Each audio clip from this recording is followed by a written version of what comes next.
Então, irmãos amados, nesta manhã abençoada, cheia de paz, de alegria, vamos à palavra. Efésios, capítulo de número 4. Estamos naquela série de meditação na carta de Paulo aos Efésios.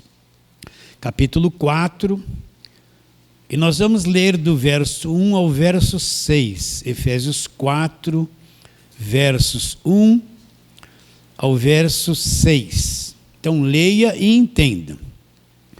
Rogo-vos, pois eu, o prisioneiro no Senhor, quando Paulo escreveu esta carta, ele estava preso, que andeis de modo digno de vocação a que fostes chamados, com toda humildade, mansidão, longanimidade, suportando-vos uns aos outros em amor, esforçando-vos diligentemente por preservar a unidade do Espírito no vínculo da paz. Verso 4. Há somente um corpo e um Espírito, como também fostes chamados numa só esperança da vossa vocação.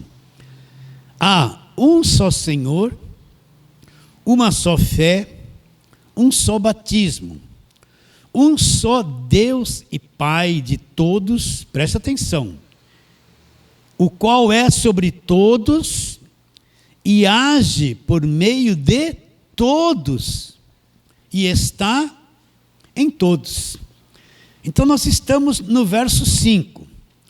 Um só Senhor, uma só fé, e a semana que vem vamos falar um só batismo. Então, o que Paulo tem em mente? É isso que eu preciso entender. Por que Paulo fala um só Senhor? Já explicamos isso na semana passada. E ele fala uma só fé e um só batismo, né? Porque ele se expressa dizendo que só existe uma fé. Então, primeira coisa que eu tenho que entender é o seguinte: a fé que nós temos hoje é uma fé baseada no conhecimento do Evangelho da graça de Deus. Está bem definido isso? O pessoal do Velho Testamento, eles tiveram fé. Eu vou repetir muito isso. Todos eles tiveram fé. Mas nós temos que entender que todo aquele pessoal, os heróis da fé da Velha Aliança, eles não conheceram o Evangelho da graça de Deus. Eles viviam debaixo de lei, entende? E praticavam a fé baseada naquilo que a lei exigia que eles fizessem. Por exemplo, Elias foi um homem de fé. Lógico que ele foi um homem de fé, fez cair fogo do céu, matou os 430 profetas de Baal, claro. Mas se você chegasse para Elias e pudesse conversar com ele, eu falo assim para você entender, e chegasse para Elias: Elias, eu conheço a tua história, você fez coisas maravilhosas, agora me explica um pouquinho o que é o Evangelho da graça de Deus, o que é a graça de Deus.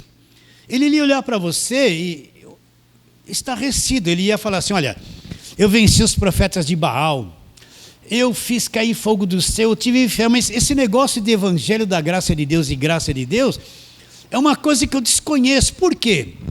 Porque naquele tempo o Evangelho da graça era diferente do conhecimento que eles tinham. Jesus iria vir milhares de anos depois. Esse conhecimento da graça de Deus era uma coisa que ia acontecer da cruz para frente. Eles acreditavam em Deus, claro que acreditavam em Deus, mas eles não tinham conhecimento nenhum da redenção, da justificação, porque na velha aliança tudo era por esforço próprio, era por obras. Na graça de Deus não é por esforço próprio, não é por obras, é pela fé naquilo que Cristo já fez por mim. Você tem esse esclarecimento dentro de você? Então, o povo da velha aliança foi um povo que creu, mas eles não tiveram conhecimento do Evangelho da graça de Deus, que vem ser revelado depois da morte de Cristo na cruz. Está bem claro isso? Então, eu não posso pregar a fé que eles tiveram, porque a fé que eles tiveram era tudo baseado em obras, coisas que dependiam de obediência da lei. Eles fizeram milagres, aconteceu coisas maravilhosas lá, claro que aconteceu. Mas depois da cruz, um novo entendimento, vem a revelação do que é o Evangelho da graça de Deus, né? Vem o conhecimento da nova aliança. Isso para te explicar porque Paulo fala uma só fé, nós vamos identificar qual é esta fé. Então, para que você entenda isso que eu estou explicando, vamos lá. Gálatas, capítulo de número 3. Abra aí, volta um pouquinho. Gálatas, capítulo de número 3. Está aqui um texto que todo cristão precisa saber e entender. E esse texto é um texto dificilmente explanado, pregado, explicado.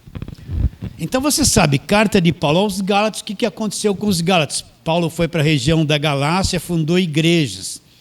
E o que Paulo pregou para essas igrejas? Pregou o evangelho da graça de Deus. Depois Paulo se ausentou, vieram os judaizantes, aqueles que não entenderam que o fim da lei é Cristo. Se introduziram na igreja dos Gálatas e disseram assim para os Gálatas: olha, isso que Paulo está pregando, que tudo é pela graça, independente de obras, não é bem assim. Você tem que crer no que Cristo fez, mas voltar para a lei, praticar a lei, se circuncidar, voltar para estar debaixo da lei, porque o que Cristo fez não é suficiente. Então Paulo escreve, olha aqui, vamos lá, vai para o capítulo 1. Nós já explicamos muito isso. Paulo fala, verso 6, admira-me que estáis passando tão depressa, daquele que vos chamou na graça de Cristo para outro evangelho, o qual não é outro, senão alguns que vos perturbam e querem perverter o evangelho de Cristo. Mas ainda que nós, ou mesmo um anjo vindo do céu, vos pregue evangelho que vai além do que temos pregado, seja maldito, assim como já dissemos, e agora repito, se alguém vos prega evangelho que vai além daquele que recebeste, seja o quê? Maldito, anátema. Então Paulo deixou claro que se eles voltassem para o judaísmo, voltassem as costas para aquilo que Cristo fez, e quisessem ser justificados pela prática da velha aliança debaixo do judaísmo, é um outro evangelho, seria uma coisa pervertida, porque a velha aliança e o judaísmo já acabou na cruz. Já acabou na cruz. Estamos firmes nesse pensamento? Então olha o verso 23, o que Paulo fala. Eu vou ler com calma e você tem que entender isso aí.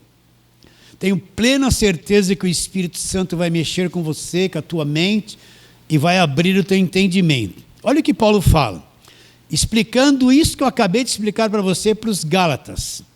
Mas antes que viesse a fé, olha lá, antes que viesse a fé, então a fé não havia vindo ainda. Mas o pessoal da velha aliança, todos creram, mas não com o conhecimento do evangelho da graça de Deus.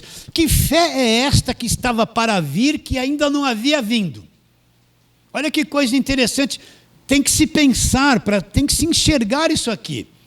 Mas antes que viesse a fé, olha a fé da velha aliança, estávamos todos sob a tutela da lei e nela encerrados, olha, de novo, antes que viesse a fé, que fé? A fé do evangelho.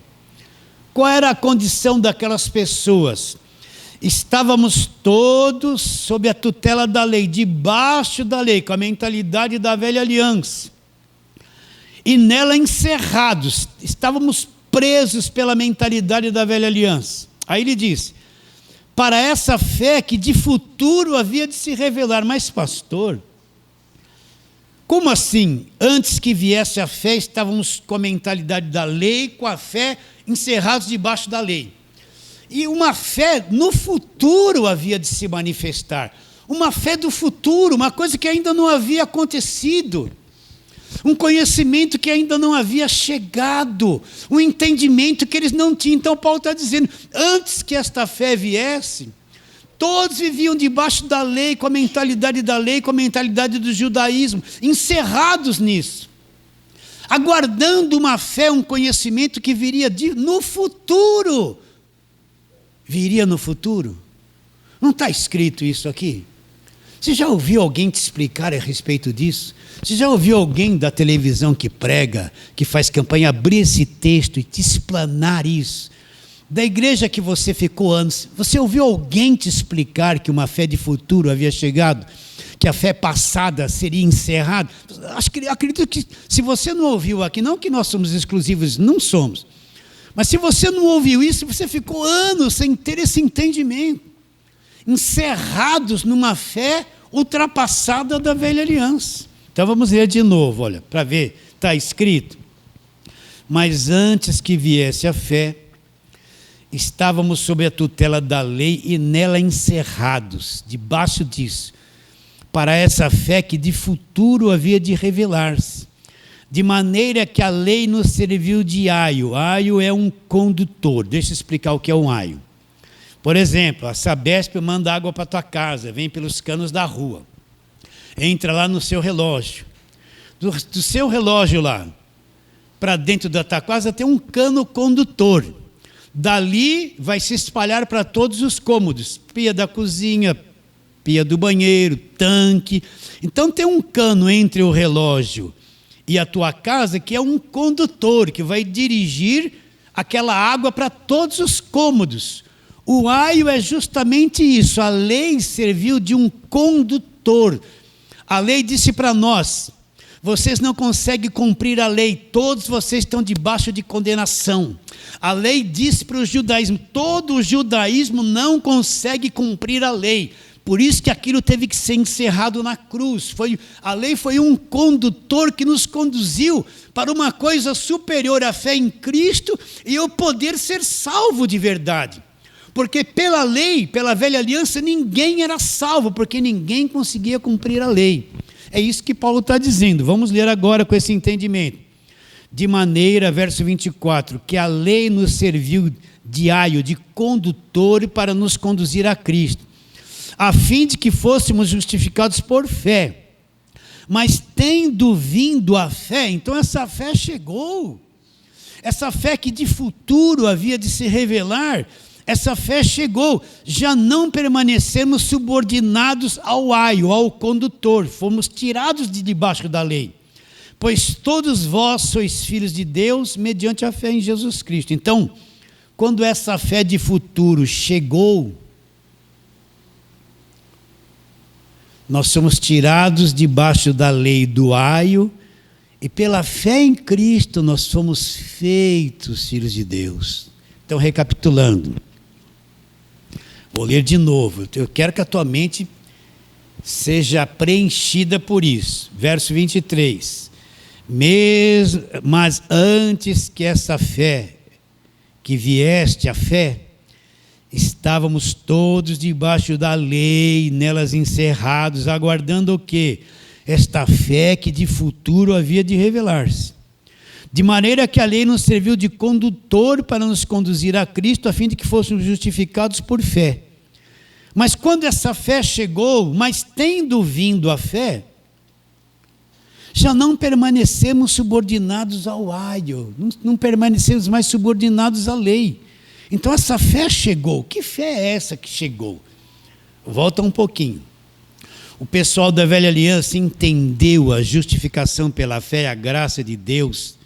Eles creram em Deus, mas a nova aliança vem ser revelada da cruz para frente. Por isso que eu tenho que entender que nós, como igreja, nós não vivemos debaixo do Testamento. O Velho Testamento é judaísmo, história do povo judeu. Lá no Velho Testamento não existe palavra igreja. Procura. A igreja vem existir depois da morte de Cristo na cruz. Quando o Espírito Santo vem é que surge a igreja. Então essa fé do futuro que chegou é baseada em quê? Quando Cristo morre na cruz, realiza a obra perfeita na cruz do Calvário, o evangelho da graça de Deus é revelado. Deus levanta um apóstolo Paulo, que vem explicar que a lei acabou, que o homem não é justificado pela velha aliança, que agora nós somos justificados pela fé, que nós somos redimidos, comprados pelo sangue, se nos tornamos herdeiros de Deus, o Espírito de Deus vem fazer habitação em nós, nós nos tornamos templo, agora não há mais condenação. Paulo vem explicar tudo isso, é a fé de futuro, o conhecimento futuro que chegou. E o que foi que abriu a porta para o evangelho? A morte de Cristo na cruz. A fé do futuro. Você está entendendo? Olha como isso está aqui, ó, diante dos nossos olhos. Agora, só quem teve revelação do Espírito é que vai entender isso aqui. Quem não entende essa linguagem vai ouvir eu dizer isso, não vai ficar um minuto ouvindo. Porque não tem entendimento sobre esse acontecimento que está aqui, nós estamos lendo. Então, Paulo disse que a fé do futuro iria chegar. E todos nós estávamos debaixo da velha aliança, encerrados por um sistema religioso. Quando essa fé chegou através do que Cristo fez na cruz, abriu o nosso entendimento, nós saímos de debaixo da velha aliança. Estamos vivendo uma única fé, uma só fé. A nossa fé não é baseada no Velho Testamento, é baseada na cruz. A nossa fé não é a fé de Abraão, Isaac e Jacó, que foram os patriarcas. A nossa fé não é a fé de Esdras, Neemias, Jó. Não é a fé de Davi.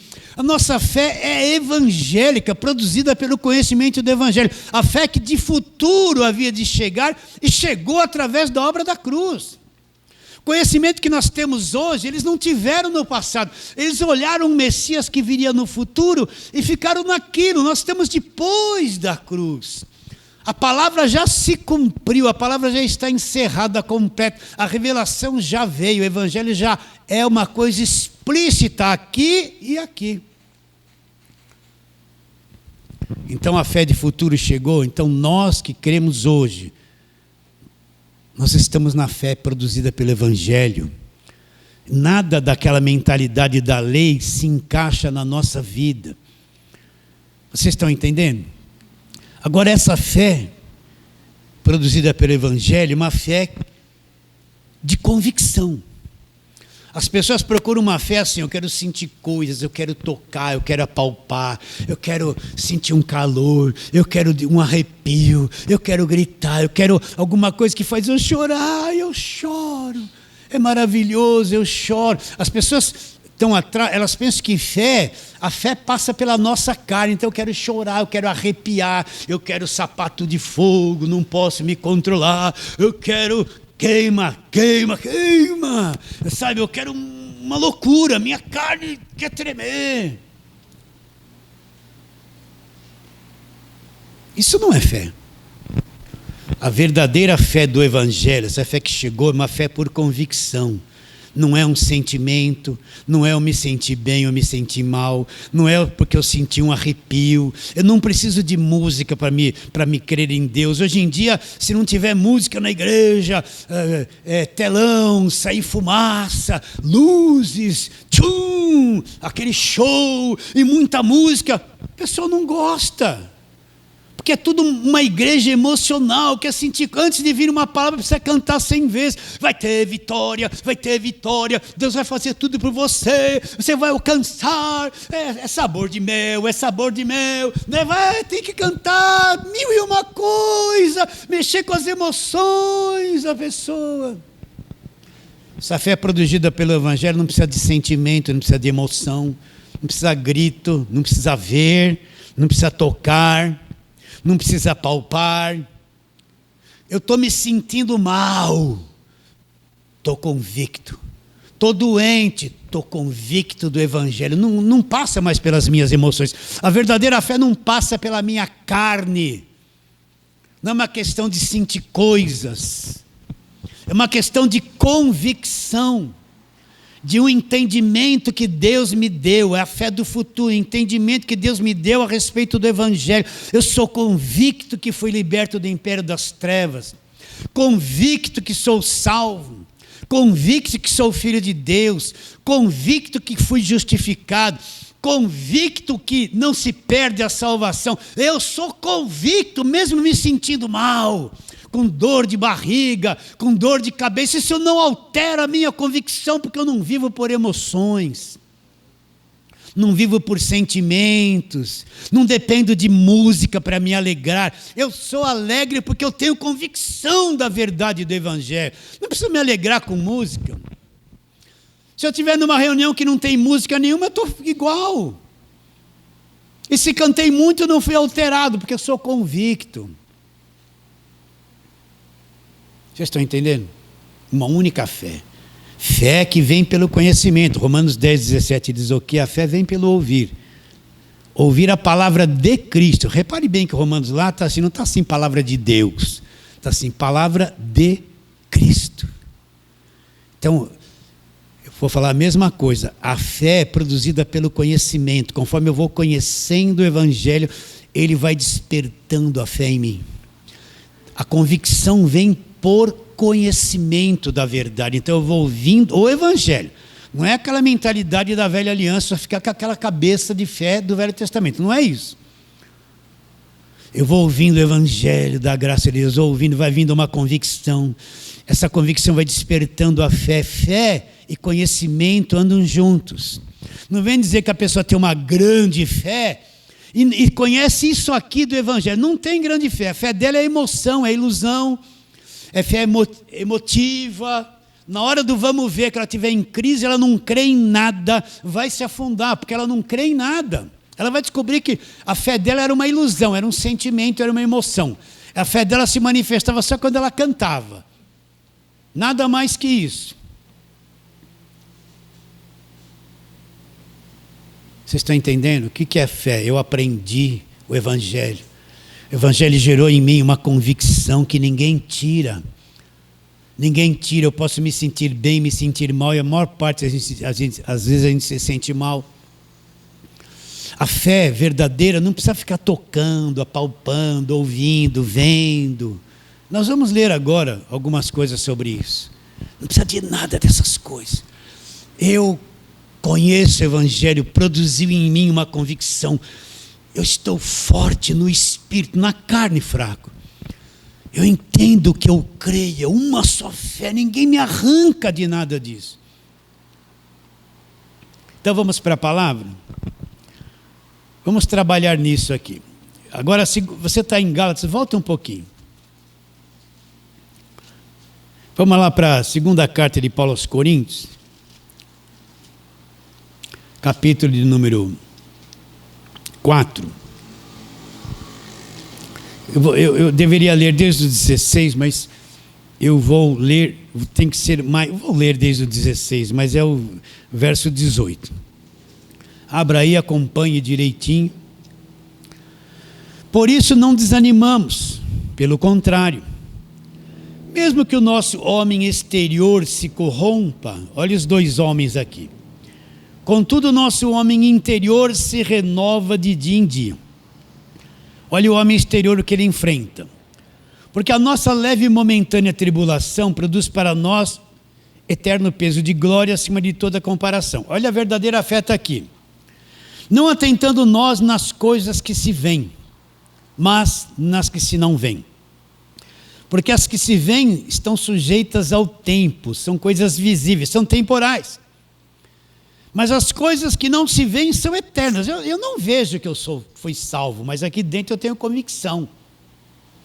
Eu não vejo que eu fui liberto do império das trevas, mas aqui dentro eu tenho conhecimento e tenho convicção. Não estou andando por vista. Às vezes do lado de fora eu estou até com conflito familiar, problema, sabe, lutas e falta de dinheiro, mas não é isso que vai governar a minha vida. É a convicção, liberto do império das trevas, que está dentro de mim. Eu não estou vendo isso. Mas aqui dentro eu tenho a convicção, a verdadeira fé que fui. Do lado de fora as minhas emoções estão me traindo. Fica preocupado, fica aborrecido, fica chateado. Olha, está te faltando isso. Isso está. A minha carne o tempo todo quer me levar para a incredulidade. Mas eu tenho convicção no meu espírito, que não é uma emoção, uma convicção pelo conhecimento. Eu me mantenho convicto, uma só fé. Não vou ser jogado para lá, não vou ser jogado para cá. Tem gente que é jogada para todo lado. Olha, ali tem um cara que ora, vai ser curado, corre para lá. Olha, aquela irmãzinha tem uma revelação, vai para lá. Olha, aquele cantor tem uma unção, vive correndo de um lado para o outro, indo tudo quanto é igreja, correndo atrás de pessoas, não crê em nada, não entende nada. Aquele apóstolo tem um suor milagroso. A rosinha ungida vai ser distribuída ali, está ela lá.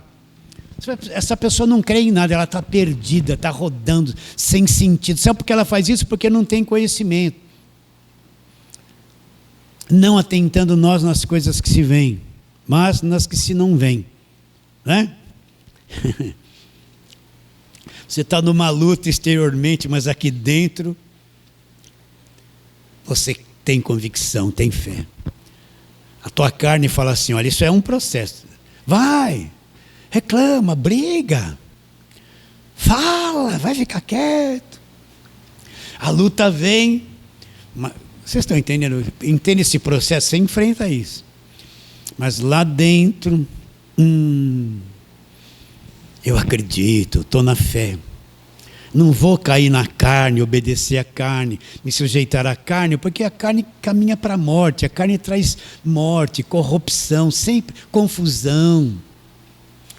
Entende? Então, às vezes eu estou me sentindo mal, mas eu creio aqui dentro no Evangelho. Eu tenho convicção que sou salvo, selado com o Espírito Santo. Eu não estou sentindo nada disso, mas aqui dentro o conhecimento me trouxe uma convicção e eu estou firme. Firme. A palavra de Deus é como Hebreus 4:12, presta atenção. A palavra de Deus é como uma espada de 2 gumes, penetra ao ponto de dividir. Você vai ser dividido, alma, emoção e espírito, juntas e medulas. Ela é apta para discernir os propósitos do coração. Então o que a palavra vai fazer? Quando você tem convicção, ela vem como uma espada e ela te divide. Alma, carne, emoção, tudo para lá. E convicção para cá. Aí quando você está passando problemas nesta alma, está dividido. Você lá no teu espírito está convicto, está firme, está maduro, está forte. Não vai se entregar. Vocês estão entendendo? Então essa divisão, a cada vez que você vai aprender o Evangelho vem e vai jogando o natural de lado. O que ele quer é te livrar do natural. Te livrar das emoções. Você vê as pessoas chorando. Ai, aleluia, glória a Deus. Aquele show. Aí o câmera filma lá, filma o apóstolo, vê a pessoa chorando. Nossa, que poder nada. É tudo carne, tudo alma, tudo emoção. Um culto emocional. Deus gosta de ver você no espírito. Deixa a carne de lado. Foi dividido, a palavra dividiu. O lixão do velho homem para lá. Você está na convicção da fé, firme aqui. Por isso, desconfie dos seus sentimentos. Ah, pastor, mas e os sentimentos bons? Tem sentimentos bons que querem desviar você da palavra de Deus. Tem sentimentos de alegria que são enganosos. E você está se alegrando com aquilo que não é o Evangelho, mas é sentimento bom. Os ruins é fácil de identificar. Até o sentimento bom você tem que ficar convicto e não ser enganado por ele. Pode sentir, mas enganado e subjugado por ele, não. Porque às vezes o sentimento bom te engana, faz você deixar a palavra de lado para se alegrar com o sentimento bom. Estão entendendo esse assunto, não? Né? A palavra divide, e nós estamos nesse processo de divisão. Agora vamos ali para capítulo 5, vira aí uma página ou duas. Capítulo 5.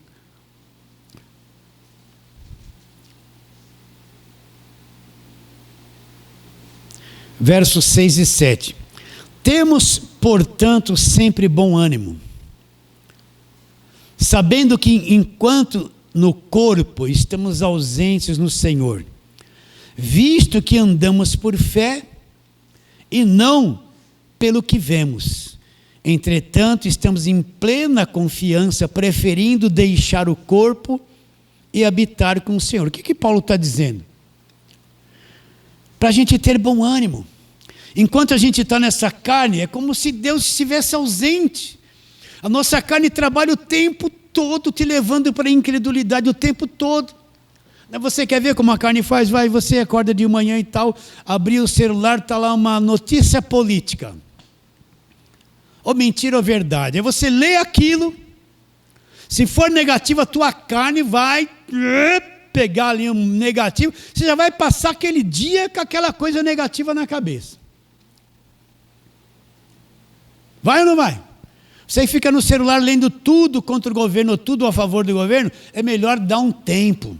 Deixa a tua cabeça ser possuída por isso, porque você vai ter a mesma raiva da direita e a mesma raiva da esquerda, vai ter raiva para todo lado. Você está tendo raiva, hein? Eu sei, você está tendo raiva, está torcendo contra ou a favor. Você já viu que essa política fez a tua cabeça? Está te consumindo? Dá folga. Põe lá numa pregação do pastor Valdir, vai ser melhor. Está enjoado, né? Até eu estou. Vocês estão entendendo, queridos? Então o que Paulo está dizendo? Tenha bom ânimo. Enquanto no corpo eu não estou vendo as coisas de Deus, eu estou ausente do Senhor. O mundo espiritual, a minha carne, não parece real. Não parece real. Às vezes parece a maior mentira. Eu sou salvo, sou liberto. Mas por que eu passo por tudo isso? Parece mentira. Eu estou no corpo. Agora, visto que andamos por fé, não pelo que vemos. Agora Paulo fala uma coisa extraordinária. Entretanto, estamos em plena confiança lá, preferindo morrer. Olha o que Paulo está dizendo. Deixar o corpo e habitar com o Senhor. Estou em plena confiança. Convicto, eu prefiro deixar o corpo e vou habitar com o Senhor. É uma coisa melhor para mim. Quer morrer? Quer morrer não? É melhor. Que pergunta, né? Eu não posso me estender muito, ia falar uma coisinha aqui. Agora vamos trabalhar, vamos lá. Agora eu quero mostrar a fé que não é essa uma só fé que Paulo está ensinando. Então vamos lá, Lucas capítulo 8, Mateus, Marcos, Lucas capítulo 8. Vamos ler a partir do verso 43. Lucas 8, 43. Um texto que as pessoas usam para fazer campanha, um texto que as pessoas usam para falar de fé, um texto que as pessoas usam para dizer que vai acontecer um milagre na vida das outras se eu fizer a mesma coisa. Mas é um texto que não tem nada a ver com a verdadeira fé produzida pelo Evangelho. Então vamos lá. Achou aí? Verso 43 do capítulo 8 de Lucas. Certa mulher que havia 12 anos, você já sabe que eu vou ler, né? Vinha sofrendo de uma hemorragia, a quem ninguém tinha podido curar e que gastara com os médicos todos os seus haveres. Veio por trás dele e lhe tocou na orla da veste. Logo se lhe estancou a hemorragia. Mas Jesus disse: quem me tocou? Como todos negassem, Pedro com seus companheiros disse: mestre, as multidões te apertam e te oprimem, e dizes: quem me tocou? Contudo, Jesus insistiu: alguém me tocou porque senti que de mim saiu poder. Vendo a mulher que não podia ocultar-se, aproximando-se trêmula, prostrando-se diante dele, declarou à vista de todo o povo a causa por que havia tocado e como imediatamente foi curado. Então lhe disse: filha, tua fé te salvou, vai-te em paz. Olha que coisa linda, né? Não é uma coisa linda? Agora, mentaliza isso comigo. Jesus estava presente fisicamente diante dessa mulher. Ela estava vendo Jesus fisicamente. Ela já ouviu falar, se você for ler ali, tendo ouvido a fama de Jesus, ela já tinha ouvido muito a respeito de Jesus curar, então ela vem em busca de um curandeiro. Jesus para ela é um curandeiro, nada mais que isso. O que essa mulher conhece do Evangelho da Graça de Deus? Não conhece nada. Jesus não foi para a cruz ainda, a nova aliança nem começou. Ela é um crente atual, emocional, que está vendo Jesus, que diz assim: ó, se eu tocar nas vestes dele, eu preciso tocar. Não basta querer, eu preciso tocar ali, eu vou correr, eu vou chegar lá, eu já gastei tudo com os médicos.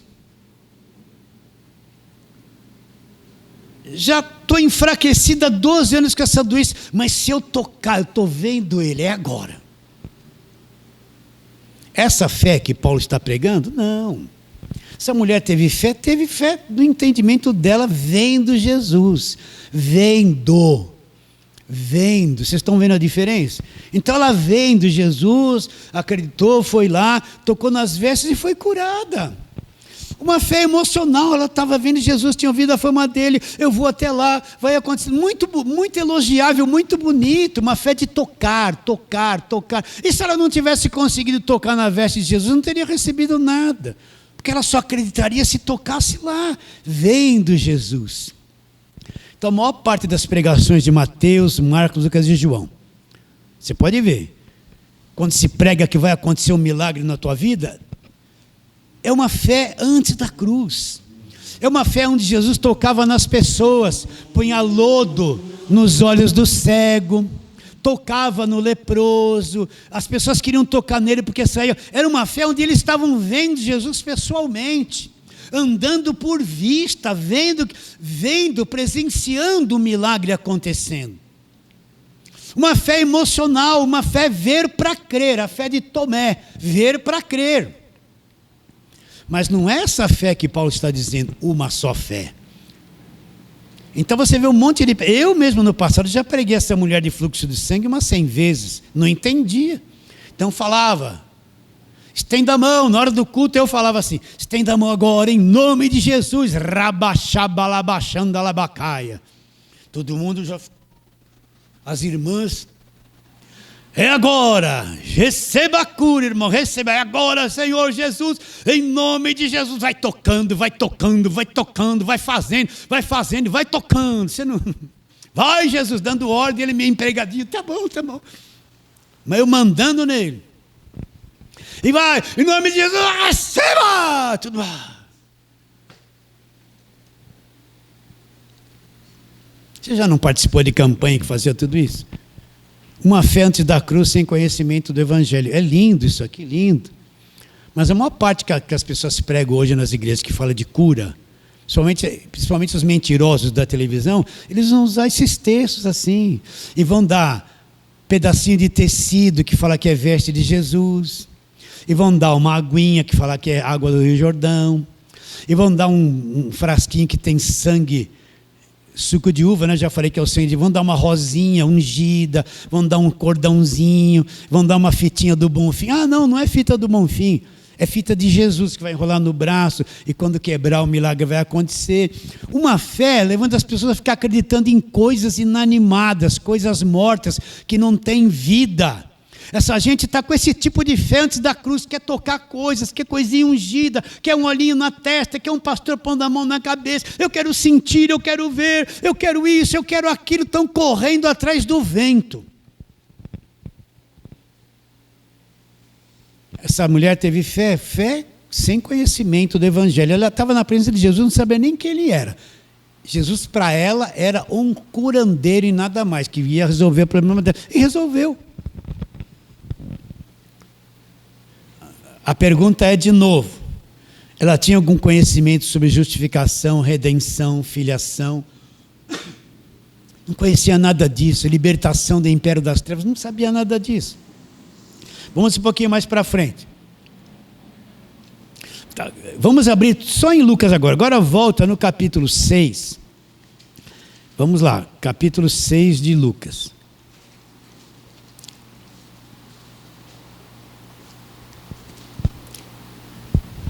Olha aqui, verso 17 a 19.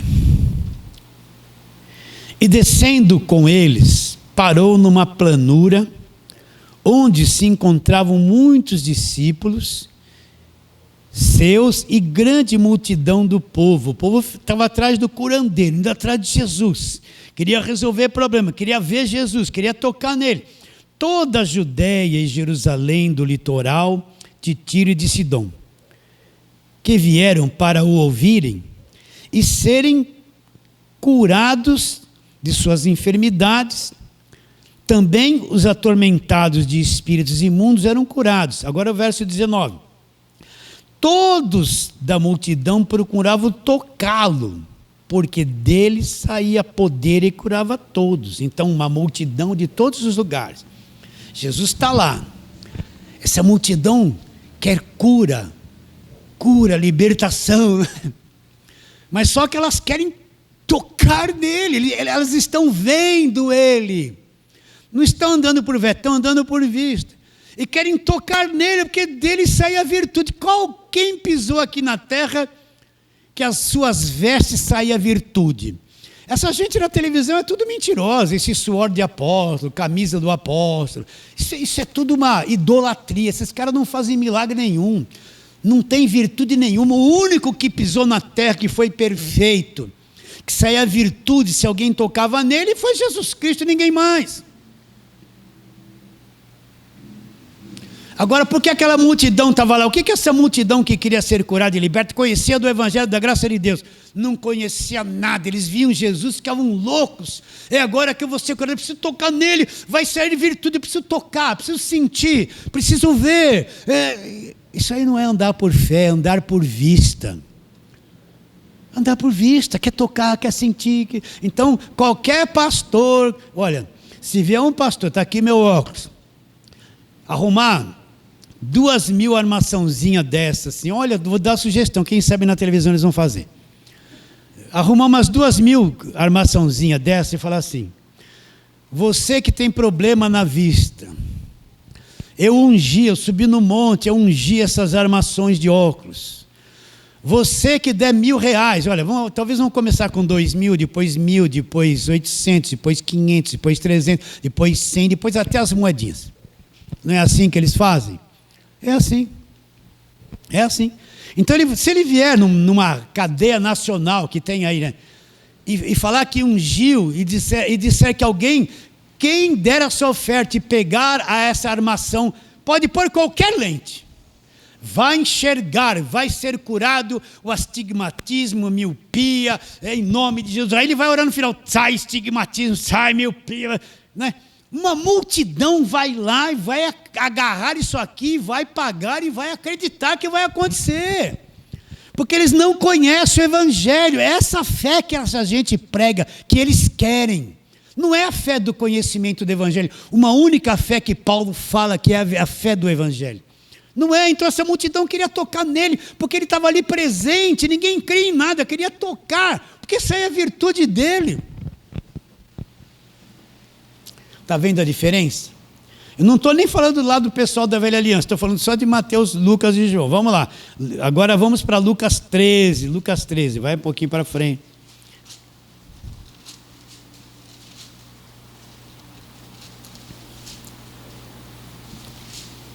Lucas 13, a partir do verso 10. A cura de uma mulher enferma, né? Olha Jesus tocando. Jesus que praticava esse negócio de tocar e de impor as mãos. É daí que a turma quer ser igual a Jesus e fala que fará as obras maiores do que ele fez. Só que a gente faz tanta coisa e não resolve nada. Né? Tem um missionário aí que fala de cura e tal, toma posse da bênção. Depois ficou doente, pegou Covid e foi para o hospital gastar 5.000 por dia. Por que não bebeu água orada?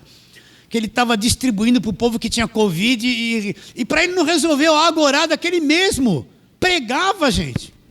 Vocês estão entendendo ou não? Para ele não, ele teve que ir para o hospital. Verso 10. Ora, ensinava Jesus no sábado, numa das sinagogas. E veio ali uma mulher possessa de espírito de enfermidade, havia 18 anos. Andava ela encurvada,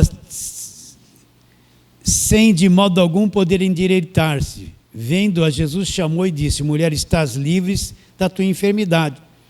E impondo-lhes as mãos, ela imediatamente se endireitou e dava glória a Deus. Olha que coisa linda.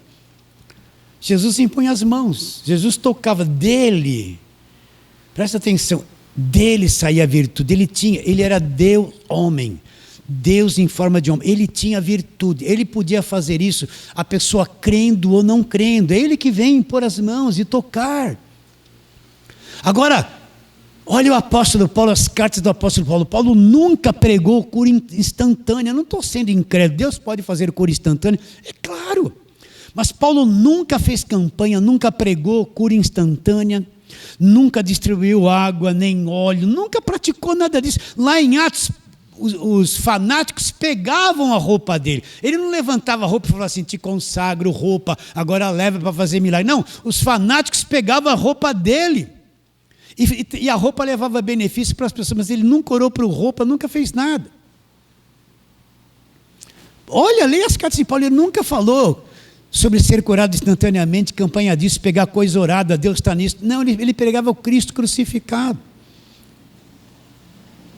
Vamos mais para frente, Lucas 13, né? Agora volta lá para Mateus, vamos correr agora, Mateus, capítulo número 8. Tudo isso são pessoas, Mateus, Marcos, Lucas e João. Capítulo número 8, verso 1.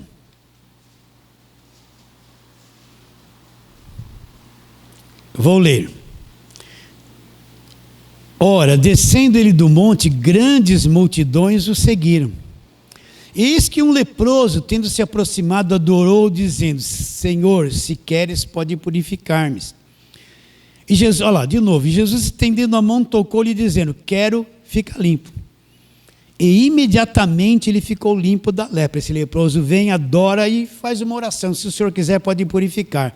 Jesus estende a mão e dá uma ordem: eu quero que você fique limpo. Imediatamente ele foi curado. Alguém poderia dizer: não, pastor, o senhor é meio incrédulo. Não. Nos 20 primeiros anos da minha vida de fé, eu corri atrás, eu fui tentar aprender, eu corri atrás de todos os pregadores de cura divina que vinham aqui para São Paulo. Eu fui naquela igreja grande do Glicério, que falava que tinha curas instantâneas. Eu fui lá dezenas de vezes, eu só vi gritaria, nunca vi ninguém ser curado. Vi o Morris Cerulo lá dos Estados Unidos, eu estava lá, só via conversa e nunca vi ninguém curado. Vi David Robertson que vinha e falava assim: vocês têm que orar em línguas, hora após hora, hora após hora, e manda tirar óculos e você vai enxergar. Fiz tudo isso, não vi um ser curado. Aonde tinha um curandeiro, eu estava lá, que falava em nome de Jesus, que eu não tinha entendimento do Evangelho da Graça de Deus. Eu fui atrás de todos, na televisão, no rádio, era 1001 testemunho, mas eu fui lá, não para ver, para participar, para entender como era isso. Eu nunca vi um, só vi conversa, e pedição de dinheiro, pedição de dinheiro, pedição de dinheiro. Vocês estão entendendo ou não? Eu creio que Jesus faz milagre instantâneo, mas com essa fé desse tipo aqui não vai fazer nada, não é por vista. O que eu li aqui? Eu li o 8:1. Então esse leproso vem e Jesus tocou e dele saiu a virtude e curou aquele homem instantaneamente. Não tem um homem atual, pode falar que é curandeiro, que faz isso. Eles vão trazer fotografia, é um testemunho que foi no hospital longe, é isso que aconteceu, porque aquele lá, tudo coisa planejada, organizada, tudo um teatrinho, ele vem, apresenta uma pecinha, e todo mundo acredita e corre atrás dessa gente. Olha, eu não vou nem falar as pessoas que já vieram aqui, que foram nesses lugares, foram exploradas financeiramente, ficaram na miséria e nunca foram curados de nada, e uns morreram. Não vou nem contar essas coisas para não tomar tempo. Mateus capítulo 9.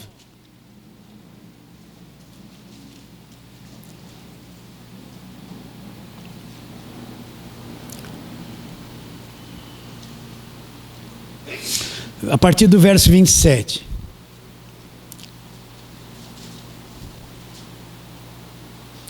Partindo Jesus dali, seguiram-no 2 cegos clamando: tem compaixão de nós, filho de Davi. Eles identificavam Jesus como filho de Davi, a promessa que da descendência de Davi viria o Messias. Isso é verdadeiro.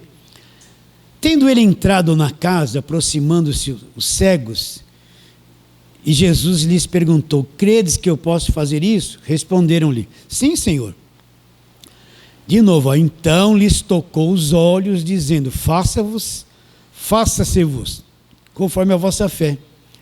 E abriram-se-lhe os olhos, Jesus, porém, os advertiu severamente, dizendo: acautelai-vos de que ninguém saiba. Saindo eles, porém, divulgaram-lhe a fama por toda aquela terra. Então, aqui de novo, eles vêm e Jesus toca nos olhos dele e sai virtude e eles são curados. Maravilhoso. Agora, o que esses cegos entenderam do Evangelho da Graça de Deus? Você entende quando eu faço essa pergunta e repito? É para situar a tua mente na verdade, e aqueles que ouvem também. Eles não entendiam nada do Evangelho da Graça de Deus, eles viam Jesus como um curandeiro para dar vista para eles, e nada mais. Jesus não havia morrido na cruz, a nova aliança não está em vigor. Para situar bem, o conhecimento e a fé que eles tiveram na velha aliança não é o mesmo conhecimento que nós temos na nova aliança. Eles tiveram fé na velha aliança para Deus, que se revelou para eles com aquele conhecimento daquele tempo. O Evangelho da Graça vai começar milhares de anos depois, quando Cristo morre na cruz, e Deus vai completar a palavra revelando a graça dele através do Evangelho. É outra mentalidade, é outra coisa.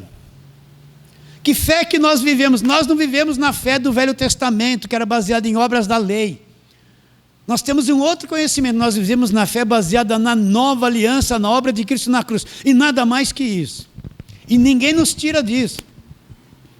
Então, que fé é esta? Vamos terminar falando a mesma coisa. Filipenses, vamos lá.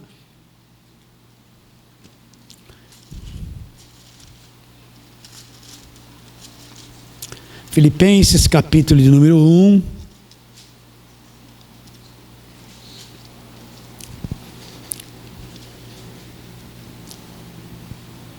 Verso 27, você está acostumado a ler isso muito aqui. Abra aí, acompanhe direitinho. E depois, em casa, quando esta live for para o ar, durante a semana você ouça de novo, com paciência, se puder, anote os versos. Repita, veja o que está escrito, está na tua mente já, reveja, se alimente disso, a semana inteira, para ficar bem estabelecido no seu espírito.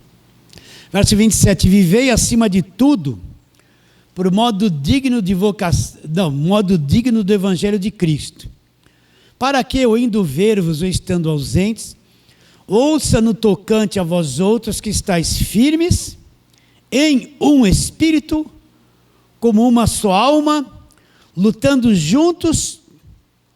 Por quê? Lutando juntos pela fé evangélica, um povo ligado um no outro, que luta juntos pela fé produzida pelo Evangelho, centralidade desta fé, o que Cristo fez na cruz, lutando juntos, a mesma fé, uma única fé. Por isso que nós precisamos trabalhar no Evangelho, preciso te ensinar, falar, para nós adquirirmos uma maturidade, uma única só fé, uma única visão, não imposta por alguém, porque o Evangelho traz uma única fé para todo aquele que crê no Evangelho de verdade, e se torna unido uns aos outros.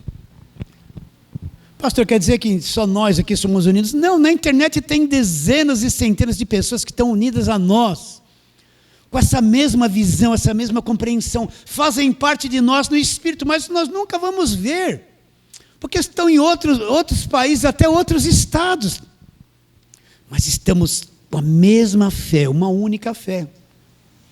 Repare bem, eu não estou crendo diferente de você, você não está crendo diferente de mim.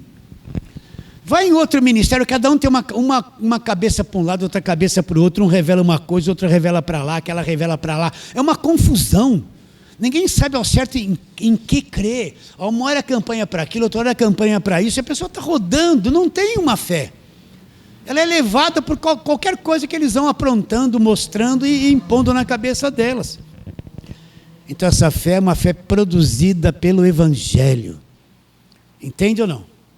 A fé, lutando juntos pela fé, o Evangelho. Eu fui ouvindo o Evangelho da graça de Deus, centralizei a minha fé em tudo que Cristo fez na cruz. Isso trouxe um conhecimento das cartas de Paulo dentro do meu coração. Isso me trouxe uma convicção, uma sabedoria, um entendimento, uma revelação. E eu vivo por essa única fé evangélica trazida pelo Evangelho da graça de Deus. Não preciso tocar, não preciso gritar, não preciso coisa orada, não preciso mão de ninguém, não preciso óleo ungido, não preciso rosa, não preciso de apóstolo, não preciso de pastor, não preciso nem da igreja para crer nisso. Não preciso de água do Rio Jordão, não preciso dessa feitiçaria que invadiu essas igrejas da televisão, não preciso de nada disso, sou convicto, estou numa única fé produzida pelo conhecimento do Evangelho da graça de Deus. E conhecereis a verdade, e a verdade conhecida fará o que por você? Vos libertará. Fala assim, amém? Amém. E vamos orar. Fique em pé, vamos orar. Senhor, nós te adoramos profundamente, Senhor. Deus da verdade, Deus do Evangelho da graça de Deus, Queremos te adorar reconhecendo, Senhor, a perfeição do sacrifício de Cristo na cruz, do seu sangue derramado, que trouxe o verdadeiro conhecimento do Evangelho para cada um de nós. Nós te adoramos e queremos pedir onde esta palavra chegar, onde esse arroz com feijão, esse leitinho chegar. Que muitas mentes sejam abertas, muitos entendimentos sejam dados, que o fruto maduro seja alcançado e muitas pessoas venham ser libertadas pelo conhecimento do Evangelho da graça de Deus. Crendo que será, oramos pela fé, em nome de Jesus. Você diz amém. Pode aplaudir.